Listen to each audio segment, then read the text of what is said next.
see. But of course, this is related to the objection that I'm thinking about, Brother Alcom. What about it? Well, it's probably the same thing, but it seems to lack an objective truth. Oh, well, you're saying the same thing. You guys have great talent for saying the same thing.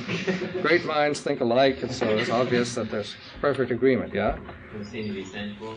It seems to be sensual. See, this whole placet, pleases. Well, what do you guys get all pleases? See, this is right away, this is bad. See, you're getting pleasure out of this stuff. See, right away, this is suspect. See, anything that gives pleasure, it gives pleasure into the sight. This is most suspect.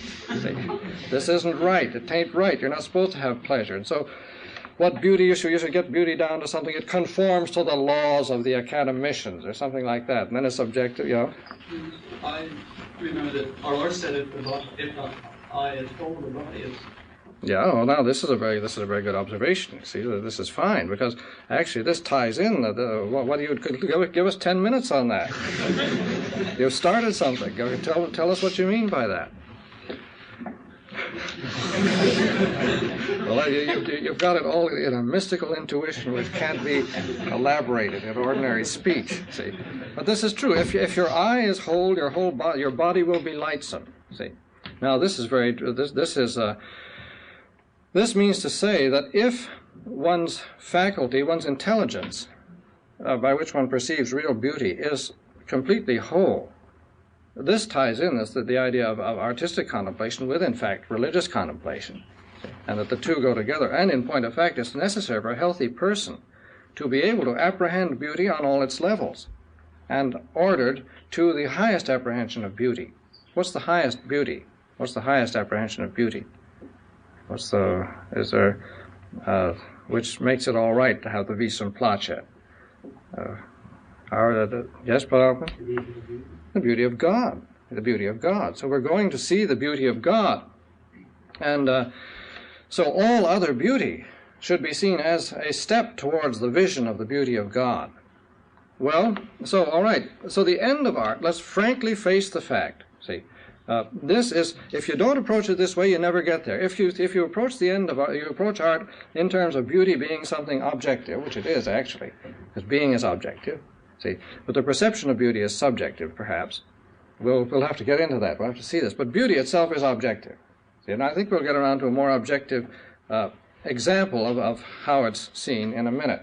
But anyway, if you start trying to approach art from the point of view of what seem to be objective canons of beauty, see, that is beautiful. I mean, a column is beautiful, which is 10.5 feet high with a certain type of capital on it and so forth, and if it's only 10 feet high, it's not beautiful. This doesn't work. It's not true. See. You can't legislate for beauty. But you have to start with, frankly, with this realistic fact that the end of art is pleasure or delight. Litany of the Blessed Mother. The end of art is pleasure or delight, see, and even just pleasure. So we have to face the fact that pleasure has a very important part to play in a man's life, see. And St. Thomas says, here's a principle about pleasure. If you are kidding yourself that you're going to live without pleasure, nobody, I don't think, is even trying, but if you think that that's what you're expected to do, see, that somewhere along the line you are expected to get along without all pleasure. Goodbye, pleasure, we're through. We're washed up, no more friendship between us and so forth. No, you can't live without pleasure. And the thing to do is to live in such a way that your pleasure is of the highest type. See, St. Thomas says, nobody can live without delectation, delectatio, which is just a fancy word for pleasure. For long, you may try it for Lent or something like that. That is why he who is deprived of spiritual delectation goes over to the carnal. So here's a basic principle, see. Here's something that you have to take as a fundamental principle, that if you try to live without spiritual pleasure, since you have to have some pleasure, you're going to fall into carnal pleasure. So it's either spiritual or carnal, and then you have no choice of whether to have pleasure or not. You've got to have either spiritual or carnal, but you've got to have some. So this is your basic principle. Now, the pleasure that we take in beauty, therefore, is necessary. And so what we have to do then is to learn to take pleasure in the higher forms of beauty, and that's what art teaches us to do.